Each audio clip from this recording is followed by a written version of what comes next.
Hello, LinkedIn Live. We have such incredible people to share with you today. I just want to let you guys know that we are at the Carahsoft, myself and Ranjit here, which we'll introduce in a second. We're at the Carahsoft AI Summit for Government. Not a better place to actually have this live and to talk about governance of AI. So I'll introduce everybody here. I'll introduce the gentleman next to me, Ranjit from YYZ. And Ranjit is going to share with us what they do. It's incredible. We have Linda. Linda, I'm so excited to have you here. Linda's going to talk to us about regulation. You're going to share so much that you've learned. And then we have our resident genius, my partner and technology god, Josh. Super excited. We're going to share with people about AI. We're going to share with people about governance, what you need to ask yourself. But before I get into all that, let's start with the order that I introduced. Ranjit, why don't you say a couple of words and share about yourself with the audience? Thanks, Seb, with a Z, like my company. Yes. Good to get to be here. Thank you for having me on. And Josh, I know, and Linda, it's great to meet you. Very briefly, without going into too much detail, YYZ is really focused on data as a service. That's what we're trying to build, and we're looking at within a vertical. We're really focused on automotive. So that's what we're building out predominantly. And then in terms of the rest of the background, we also have a major initiative or an area we're working within learning and development, predominantly technical courses for enterprise. And we offer courses, or we work with a partner called SkillUp, where we work predominantly within AI, cybersecurity, data science. So very, very technical workforce development type of thing. So anyway, enough about me. How about go back to you, Zeb? Linda, why don't you share a little bit with us why we brought you in and about your incredible history and what you do? Sure. So just talking recent term, I was part of Assurant leading communications for them. And when Gen AI really came on big, I was one of the folks who had put together the AI governance committee. Not a board committee. This was something very different where we involved a lot of folks from across the organization to participate in that governance committee, and learned a lot, tried a lot. So I hope I have a lot of good things to share with folks now. And my history has been working for major global corporates in fintech, in regular financial services and banking, in legal, and so on. So I've had a good kind of run up to what we're now dealing with AI and governance. Absolutely. Josh, you want to share a little bit? If you want, you can share a little bit about what we're doing too. Yeah, good to see everyone again. For anyone who doesn't know me, I'm the Vicor CTO, just a big nerd. Absolutely agreed. I just met him. I can attest to that. Yeah, Yes. there you go. I don't know how you'll appreciate that. He's a big nerd, but he can also kick your behind. So it's a good combo. Yeah, and since I was on last, we've just been doubling down on all the good things, AI, everything from new products to a new thing, eval, which I'm sure we'll talk about at some point. And yeah, Absolutely. So basically, guys, AI is dominating every conversation, but AI is not a buzzword. And we need to start understanding what we do with AI. We need to start understanding how we implement in AI. And, Josh and I and Ranjit as well, and you too, Linda, we work in a space where companies are heavily regulated. And we really need to make sure that they know what they're doing. And Josh and I have had this conversation so much over the last couple of months. I do not believe in the SaaS model in the AI world, meaning not everything off the shelf is something people need to use. People need a plan and a strategy. So that's why, Linda, we at ViaCry, we developed Eval by ViaCry. Everything we do starts with an evaluation and a roadmap. Because if you don't have that, you're not going to succeed. And you're here to really share with us a little bit about how to build a regulation for AI. What do you start with? So Linda, for companies that really want to involve AI in their processes, how would you recommend them to start thinking about this? Yeah, I think I agree with what you said in terms of AI is the buzzword. It's everywhere and it's proliferated.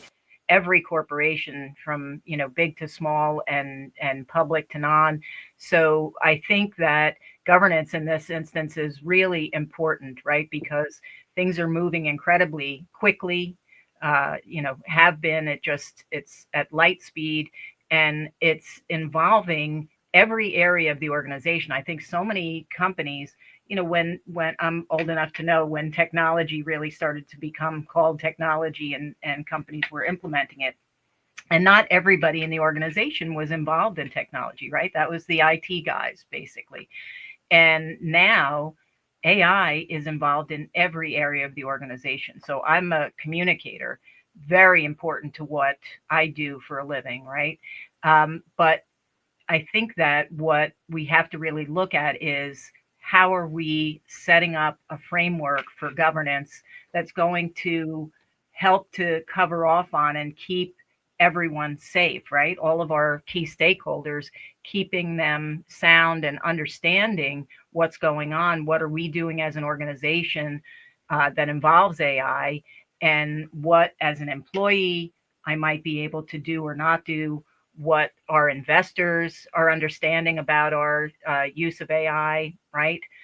So every area of the organization, leadership needs to be involved. So from a governance committee perspective, it really needs to be inclusive, right? So you need certainly legal and compliance and risk, right? Those would be the normal ones you'd think of in a governance committee, but also marketing. How are we talking to customers about AI and what we're doing with it? HR needs to be involved. How are we speaking to our employees? Employees are scared to death for their jobs, right? So how are we messaging what we're doing that's, something that they can understand and feel comfortable and confident in? So every different area of the organization really needs to have representation in governance. Completely agree with you. So Linda, I'm going to ask you another question, and then we're going to move to Ranjit. But when we talk about AI governance, what does it really mean for a business? What's the first thing that a business needs to do to establish a governance on AI? You've done a lot of this, and I know you sat on a lot of boards. How can a company start? Yeah, I think it's really looking first at your strategy, because if your strategy is not aligned to what you're doing in terms of AI, then you'll fail, right? So it's looking at the strategy. What is it that we're really trying to do? Right? What are we trying to build? How are we trying to grow? Are we trying to get new and different employees and so on? So again, I think the starting point is really to create a governance committee and have folks who are leaders in each of those areas participate in the governance committee, have this group meeting regularly, starting out saying, okay, what is it that we're trying to achieve? Putting together a real program for people, a plan to understand, okay, what are we going to do in the way of use cases? How are we going to talk to investors about what it is that we're doing? How are we going to evaluate products and so on? So it's a matter of, I think, first out of the gate is look at your strategy, try to align your governance and what your plan is for AI together with it, and then put the committee together. I love that. Pretty So simple. strategy and education. Right. Now, it's important to get everybody involved, okay? When you start a governance board in your company, bring everybody in. Bring a representative, a leader from each department. Ranjit, you do a lot of education on AI. You have a lot of courses on AI. You helped so many companies. How does education fit into this, and how do you bring education, AI education, into organizations? So I spent a lot of time in the cybersecurity world. And it's interesting, as we sort of got more into AI and similarities, you talk about governance as an example, you talk about awareness. I think for me, if you look at the stack, if you will, on AI, it's got to be starting with just the awareness. So we call it AI for everyone, right? When you're talking about your organization at large. So you talked about the what. Part of it, what we like to talk about, is the how. So how do you educate your workforce? And the things you talk about, hey, is AI going to take my job? People are petrified, not just scared, they're petrified. But the reality is they don't know. They don't understand what AI is, and that's the reality. They also don't understand where we really are sort of in the progression, in the life cycle, if you will, of AI. AI is still, we're at a very nascent stage, right? We think AI is this kind of genie in this bottle or things like Zev does or I do, not as brilliant as Zev, but it's not. It's really all about data. And so the first thing we talk about training education, I think that organizations need to look at a governance perspective, but perhaps even prior to that, you need to think about how will my organization understand what AI is at all layers, all levels. So what we've done, this is in partnership with a company called SkillUp, what we've done is really built out a stack, if you will, where it's a series of AI courses. And it starts at the AI for everyone layer, which is just basic awareness. Hey, what is an LLM? What does it look like? What it's data about? Don't be scared. How do you embrace it? The next layer, which is maybe for some of the managers, which is AI enablement, right? How do I use it to help me rather than be scared of it? So there's GPTs out there, there's Copilot, whatever is out there, what do I do with it so that I can make my life easier? I can be more productive, and how does that work? And then from there, you move further down, and you get to the practitioner level, where I want to be. Prompt engineering might be an example of something where I want to be not just the person using it, but I want to be the person kind of leading it or developing within our organization. So I think what you said about, Linda, about governance is so key and so critical. My company also does a lot around data. And there again, one small point I'll make, and Josh, I'd love for you to kind of chime in on this because you are just an incredible expert, but it's the old adage of garbage in, garbage out. There is no more reality to that statement. And the worry that one should have is around data. Okay, AI is data. There's no question about it. It's not this omniscient thing or being that is just figuring out things on its own. It is only as good as the information you feed it, because unlike human in our learning, it's not forward thinking. It looks and it's predictive, basically. It's predictive based on the data you have. So creating the data, understanding the data, or generating the data, and then feeding it correctly, labeling it correctly, that's something that we do at YYZ, is vital. Because you look at automotive as an example. If I give a wrong command, or I say something, rather, not that I give it, if I say something and I say, make it louder, and it's misinterpreted as speed up, where I'm talking, say, make the music louder. I mean, think of the dire potential consequence you could have with that. So that's an extreme example, and I think we're beyond that for the most part. But you talk about governance, you talk about these things. It's just so critical, and I would say two things. Number one, the overall education, having an awareness, teaching your organization, going back to the governments. And number two, really considering what is it in that model? What's the data that's being fed? Josh, what do you think, man? It's an interesting one. As we've sifted through kind of these different eras of rapid technological change, there's always been this kind of rat race that emerges where internal governance has to catch up extremely quickly, oftentimes quicker than companies are willing to be able to actually catch up and adapt. And the whole AI space in general, whether you're talking generative AI, convolutional neural networks, whatever it may be, fundamentally it's an amplifier of, I call it an amplifier of internal process. Companies that have a really strong internal governance structure for other areas of their business and have a way to adapt succeed. They thrive and they do really well. The companies that don't and just kind of, just approach it in a very blasé approach and don't really take the time to understand what they're doing will fail fast and fail harder. And so it actually is just a real amplification of how you handle these things. Like and this is a big topic of conversation that keeps coming up as we start to talk to more and more people about this. Like, how is internal data structures handled? Is there the possibility for them ever to be, converted into a machine learning problem space? Can they be vectorized into a database, or is the data so legacy and just like all over the place, has no clear structure, that there is no ability to actually kind of do anything with it? One of the things I keep telling people as well is, if your business has really, really bad internal structures, like everything's all over the place and only one person in the business knows where it is overall, or one person in the organization, AI is not going to be able to figure that out. It really isn't. It needs a clear structure on how to operate. Otherwise, it's just going to fail. So that's why a lot of companies, even let alone the governance side, just aren't set up for success here, and are just going to end up getting themselves sued because they just keep, everyone thinks the easy route. Then they're like, oh, I'll just go to ChatGPT, throw my data in, and what I tell everybody to do, and this is a funny thing, whoever your biggest competitor is, go into ChatGPT and ask Oh, it man. about them, and then I'm sure you might get some.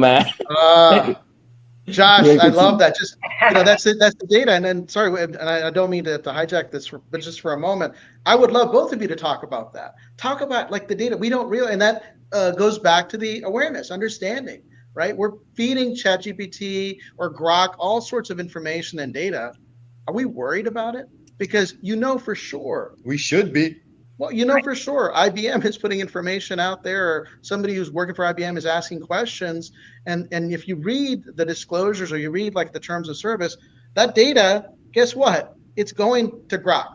They own it. They say they do a bunch of things with it, anonymize it, so on and so forth.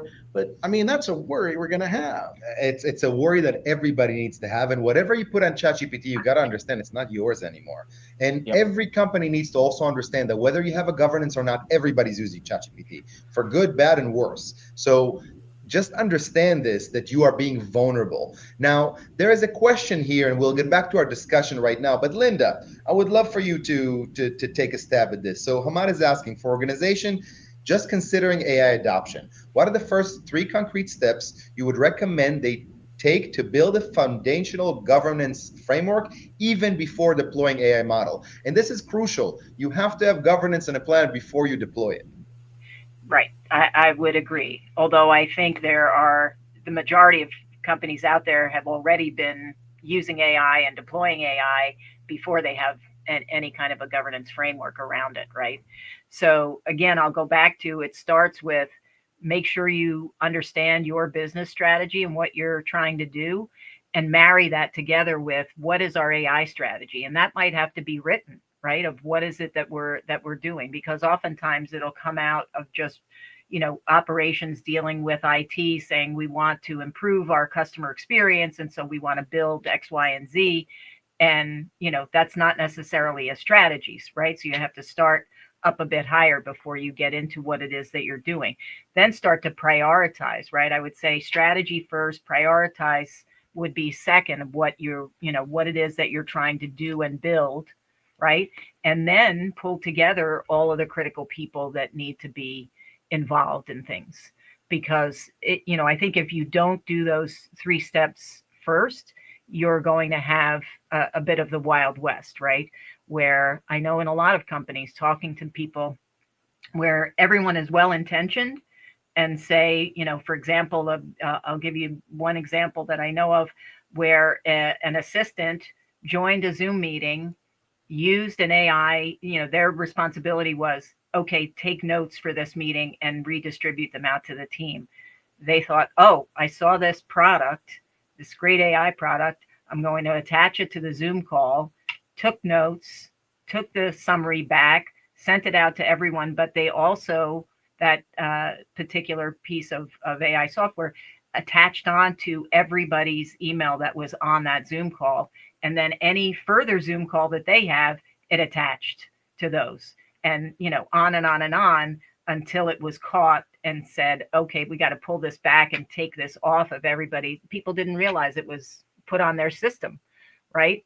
So you can have kind of a Wild West, opportunity out there, and and people, what happens in the Wild West? People get shot and die. Right? Yes, or very much injured.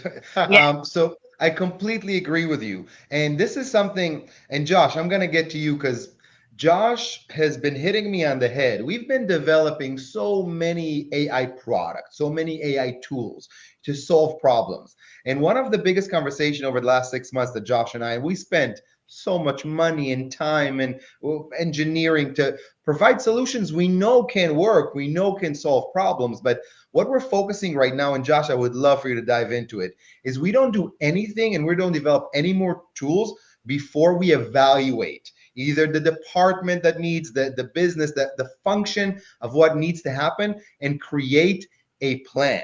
Okay. Now, one thing I'll add into there, everybody uses ChatGPT, and everybody now uses these recorders on meetings. Hmm. Think about the vulnerabilities, Oh my okay? gosh. Think about how much recording of confidential stuff you're sending all over the place. Okay, so Josh, I know this is something that you've been really hitting on me because we've done so many products and now we completely changed how we do things and how we help companies. Can you talk a little bit about Eval by Viacry and kind of how we see things moving forward?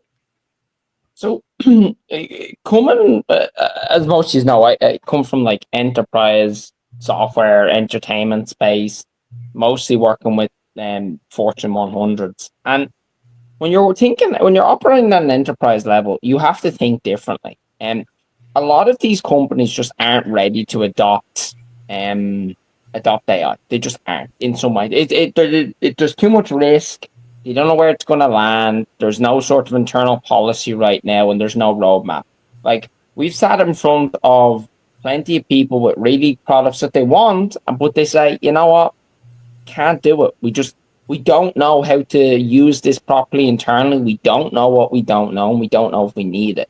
So now we're going back to like the early days of the internet where, companies start to really use consultants to build out these processes internally. Not everyone wants to and here's the problem too. There's no, like, hiring people for AI is actually really challenging right now because there's so many grifters in the space and that are just, shilling stuff that, it's unbelievable really what's going on half the time. And so a lot of companies need this built out because really here's what the ask is from the LPs, shareholders, board members. They're like, hey, get a plan together this quarter for how we're going to implement AI and let us review it. We need to do that. We need to have an action plan over the next 24 months on how we're going to adapt and grow. And then let's start rolling it out. But the board's never going to give approval for anything until they have a full roadmap from a trustworthy source that, okay, this is a good strategy and this is how we're going to, employ this. I mean, anytime and I would say on top of that there's governance to, ensure that everything is safe, right? Absolutely. Yeah. And we're coming on to Q3. It's crazy how time passes. Q3 of 2025. I think companies that don't have a governance board for AI and a clear plan for AI in Q3 of 2025 is so behind the ball. So behind the ball. Everybody's using AI. You're leaking information left, right, and center. You're getting so many vulnerabilities. You got to put a lid onto it and you got to have a plan. Thoughts?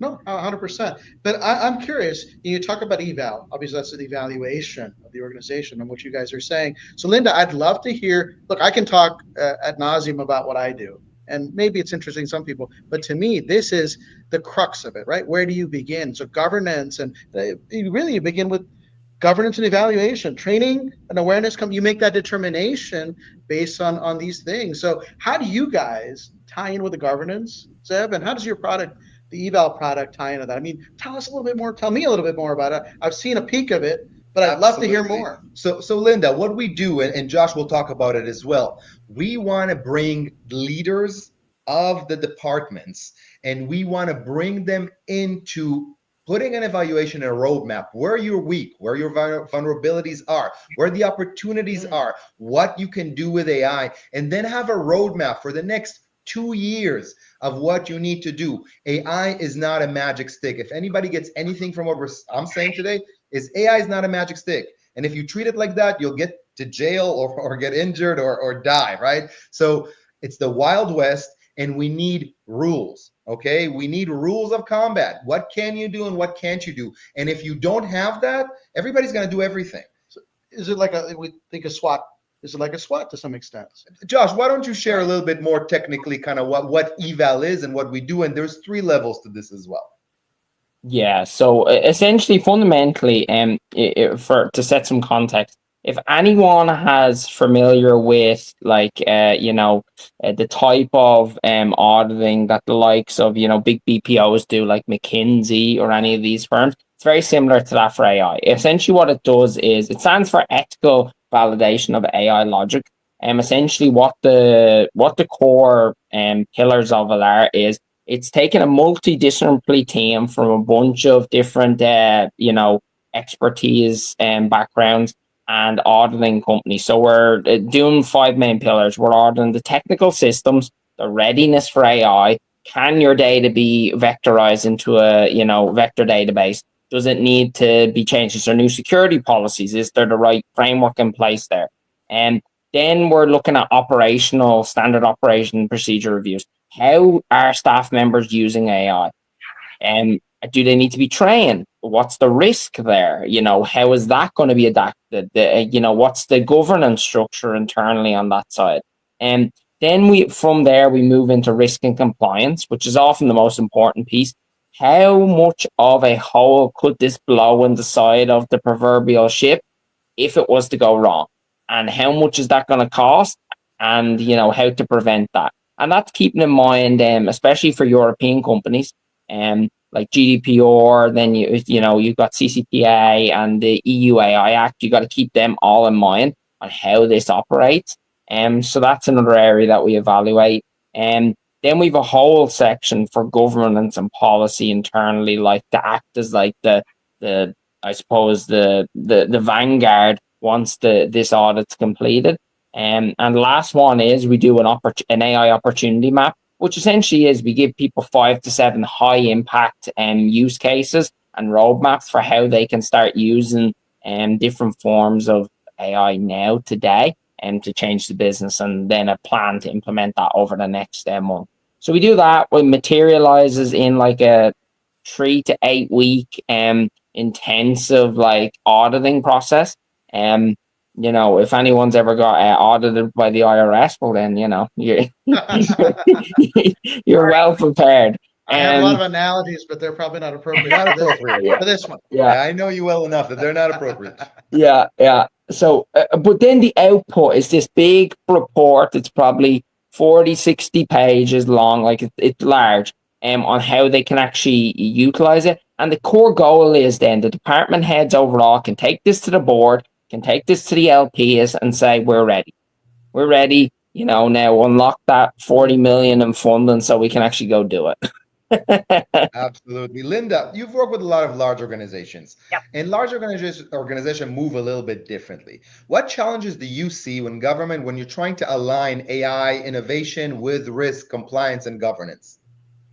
Yeah, I think it doesn't matter the size of the organization necessarily, but a lot of times larger organizations do move a bit more slowly.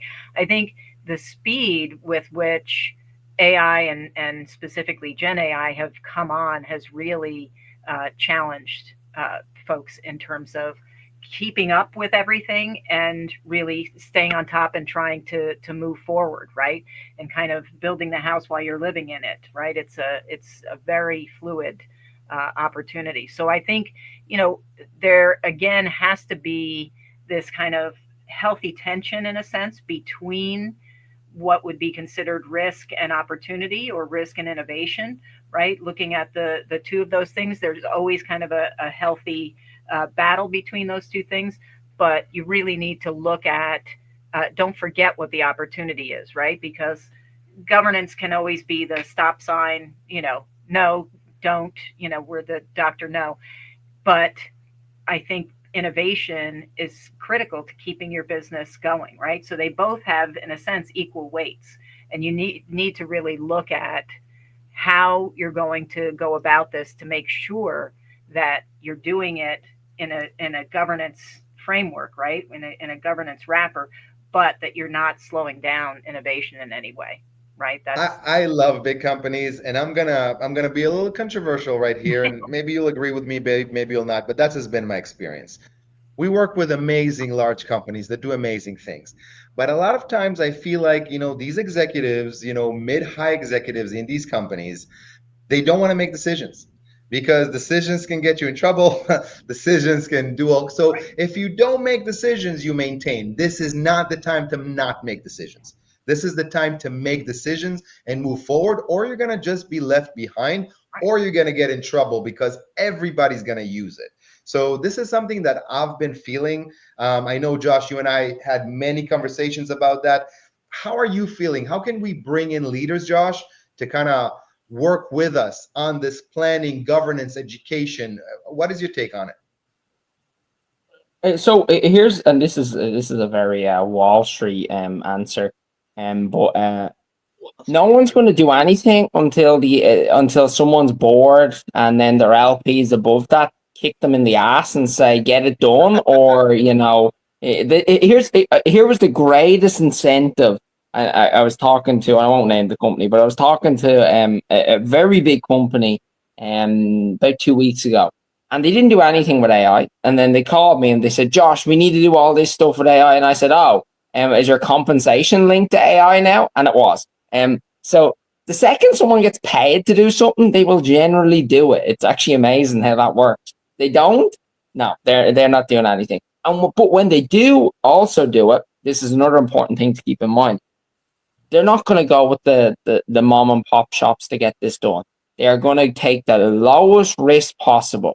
A joke among my circles is nobody ever got fired for hiring IBM or Google or Microsoft. Nobody ever got fired for doing that, or Capgemini. No one ever got fired for doing that. But they got fired for hiring others. So, and people are going to do the lowest amount of work to get people off their asses, so to speak, and then they'll start to open up eventually. That's my take. We should have a shot every time Josh says ass. I think that would be a great a great game for this live.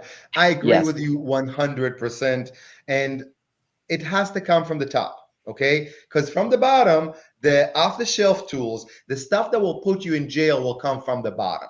Okay, every river and almost every person I met is crooked because of following the path of least resistance. So you gotta have a plan, and it gotta come from the top. So leaders out there, if you're not doing it, the teams are already doing it, and it's not the way it should be done. It's gonna get you in trouble. You need to have a plan, and then come into these boards together. Bring people from every part of the company to come in and see where AI can help. AI is the biggest technological innovation that I've ever seen, and I'm kind of old. I'm just kidding, but it's huge. People don't understand it, and we're here to try to share some knowledge. And leaders need to put their ego aside and come and learn. Linda, what do you think?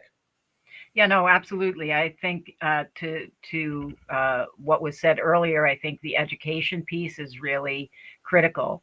And a lot of times leaders don't want to show that they really don't understand what's going on or the potential and so on. So that's a key part of it. And when Josh was talking about the evaluation and doing that, you really also need to evaluate how up on the curve your leaders are, right?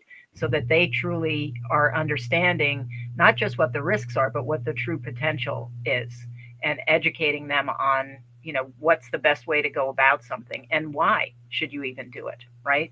But I also agree too with what Josh said about incentivizing people, right? And for me, again, AI is very much tied to growth of an organization, right? It's like a shark. You got to keep moving forward, right? Or it'll die out. So I think that educating leaders critical, and making sure that people are really understanding the potential to move their business forward. Because as you said, AI is so challenging for people. Not everybody understands it. People talk. I was at a holiday dinner with my family a couple of weeks ago, and half the conversation at the dinner table was around AI. And you'd be amazed. These are, accomplished people working for pharmaceutical companies and different organizations. And the lack of awareness or understanding that they showed by just sharing, and talking in the conversation was amazing. So I think that's a key point to make. Absolutely. Guys, this has been one of the fastest 35 minutes ever. I can't believe we're kind of over time already. So to respect everybody's time, we're going to wrap it up. But as we do that, Ranjit, we would love to kind of hear from you, how people can connect with you, how you can help some people. Linda and Josh, we'd love to hear from you before we finish. Why don't you start? Yeah, easiest is just since we're on LinkedIn and you'll put me in the thing. I was very much a last minute addition because we caught up here at the show. But yeah, just connect with me on LinkedIn and we can talk about a variety of things, everything from training, learning development, and education for enterprise and individuals. Then, of course, the other side of the house, which is the data as a service. So when you look at the LLMs and what you need to do, we have a lot of expertise in that area. So that's it for me. Guys, this gentleman is modest, brilliant guy. I would recommend everybody to connect with him. I see you as a great friend as well. Thank you. Thank you for joining. If I knew that he could, I would have pulled him in before, but I literally took him by force to come and join us.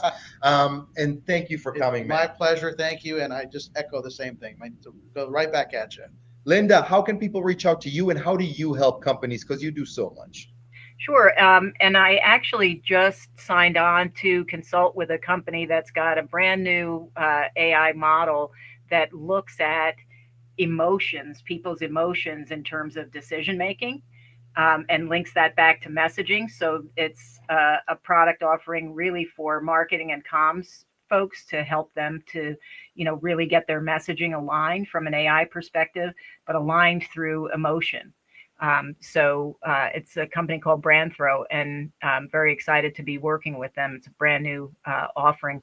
And so people can reach out to me on LinkedIn or via email if you want to provide that to them. And I'm happy to talk to folks about governance and how to set up your governance framework or committee, or to help in some other way.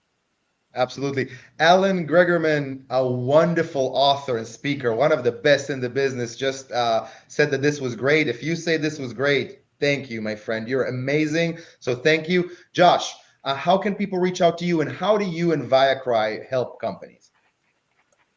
People can reach out via LinkedIn, email, pigeon mail, whatever works. The smoke signals, I take all forms of communication. If you try to smoke signal Josh, I can guarantee you he's not going to answer, but hey, try. Yeah, if I find out you did it though, I'll definitely take you to dinner. Definitely. No, but ViaCry, we're steaming ahead right now with helping different companies. If you've got if you feel like you want to tackle this AI thing, you don't know how, you just need someone to talk to about it and really figure out what you're going to do, just hit us up. We'll help you out. Josh is on LinkedIn, and ViaCry is on LinkedIn as well. And Josh, we're so lucky to have you, man. It's just incredible. Now, guys, please join us for more lives. We're gonna try to bring everybody here. I'm gonna try to do a live just with Ranjit. Linda, we want to do a part 2. And Josh, anytime I can pull you in, even though it's super expensive for me, I'll do that. I appreciate everybody. If you have questions, there are 3 geniuses literally sitting here, and I can vouch for every one of them. Reach out to them. Now is the time. If you don't have a plan and a governance plan in Q3, you're behind the ball. Everybody, thank you, and we'll see you soon. Cheers. Bye. Thank you. Well, thank you.